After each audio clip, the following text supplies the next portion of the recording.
The first thing that we want to do is to determine the sequence of transformation. According to the question, the graph will be transformed from fx to the graph of y is equal to f a minus x.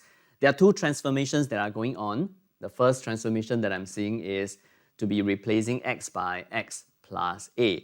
And the second transformation is to be replacing x by minus x, which is going to be equal to a minus x. This is what the question wants. So replacing x by x plus a is a positive number. So the transformation will require us to translate this graph by a units in the negative x direction. Then replacing x by minus x. For this graph that we have, we are going to transform it by reflecting it about the y-axis. So let me do a quick sketch of the graph of y is equal to fx plus a first. Based on the information that is given to me, if I were to do a sketch of this graph, so the whole graph is going to be translated by a units, which means that b will land on the y-axis itself. So we will have a graph that is like this, touch. Then you'll go to here, and it will swing down and it'll go back up again. This will be the graph of y is equal to x plus a. So this point here, I'm going to call it a prime. So a prime will be minus a minus a, so minus 2a, 0. This, if I were to call it b prime will be 0b. And this point here is going to be d prime. So the x coordinates minus a, so we will have a d minus a, then 0. And this point here, it will be c prime, and it will be c minus a minus b. And this point here will be point e prime. It will be e minus a, then 0. And now we are ready to draw our final graph. And this final graph is y is equal to f a minus x. So we will take this graph and we will be reflecting it about the y-axis. So let me do just that. So let's say this is the y-axis, and here we have our x-axis. Reflecting this, we will have this point becoming here. So it will come down, touch, and it will go back up to this point, which will remain there, no change, because it is on the y-axis. So this point here will be a reflection of this point. I'm going to call this point a prime prime. So since it's a reflection, the negative x coordinate will become positive. So positive 2a, 0. This point, I'm going to call it b prime prime, and this will be still 0, b. Then this portion will be reflected. So here, it will swing down, and it will swing back up again. Here. This point here, it is going to be a reflection of d prime, which I'm going to call it as d prime prime, and the coordinates will be having a negative x coordinate of this, which will become a minus d, and 0. This point, it is going to be a reflection of this about the y-axis. So I'm going to call this c prime prime, and this will be a minus c and minus b.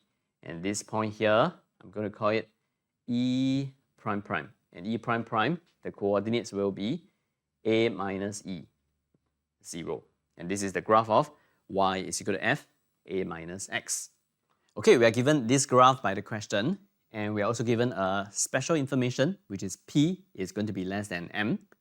P is this, m is here. In fact, this is negative m that is indicated as the horizontal asymptote. So if p is less than m, then we know that this distance is going to be less than this distance. And the very first part of this question requires us to sketch the graph of y is equal to modulus of gx. So it is about taking this portion, reflecting about the x-axis, and this top portion remains exactly the same. So what we are going to do is we are going to do a quick sketch of this graph. We are going to be reflecting the portion that is below the x-axis, about the x-axis. And when we reflect this, since we know that this distance is less than this distance, so when we reflect this, we want to make sure that the horizontal asymptote is going to be above this point P. So let me draw in the vertical asymptote first. It is going to be, let's say, somewhere here. This is going to be x is equal to minus n. And let me draw in this portion. It's going to remain exactly the same. So it will be something that is like this, tending towards the horizontal asymptote. And the horizontal asymptote is y is equal to 0.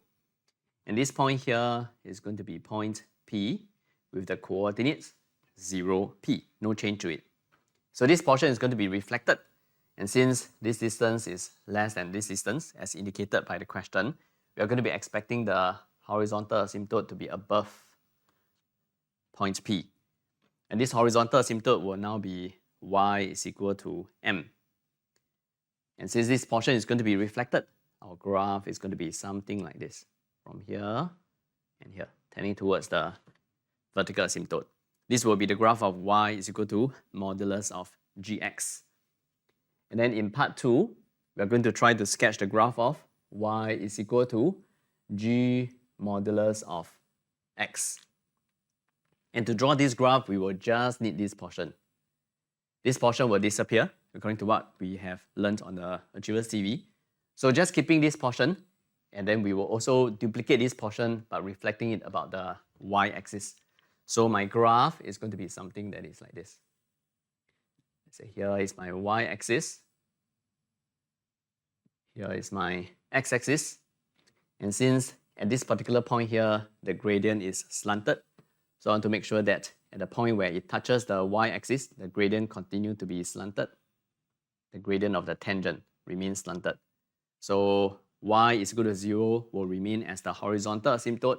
This is going to be the point P, which is 0, P. And this is going to be reflected. And again, I want to make sure that the tangent here is going to be at an angle. So it will be something that is like this, and tending towards the horizontal asymptote. Y is equal to 0. And this shall be our graph of y is equal to g modulus of x.